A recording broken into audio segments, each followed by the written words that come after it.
এই জন্যই আল্লাহ বলে আকাশটা রাখছি খুঁটি ছাড়া, যাতে তুই দেখিস আর বুঝিস যে এটাকে যদি আমি খুঁটি ছাড়া দাঁড় করাইতে পারি, তাইলে তোকেও আমি খাড়ার উপরে নাচাইতে পারি।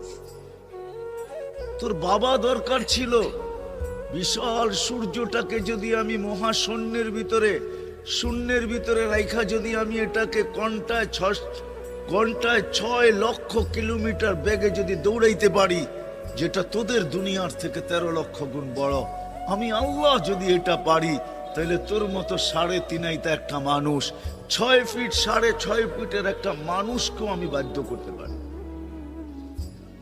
আল্লাহ বাধ্য করার হাজারো নিদর্শন আমাদের সামনে দিয়া দিছেন, কিন্তু আল্লাহ বলে তোকে আমি বাধ্য করব না, তোকে বুঝাবো। বিদায় আল্লাহ বুঝাইতেছেন আমাদেরকে। বিদায় কথা যেখানে শুরু ওইখানে আবার যেতেছি, যাতে বুঝে আসে। দুনিয়াতে যে পা রাখছে জানো যাবে না, সেই কথা মাইনা নিবে না কোনোদিন যে আমি চিরদিন এখানে থাকবো, সেই কথায় বিশ্বাসী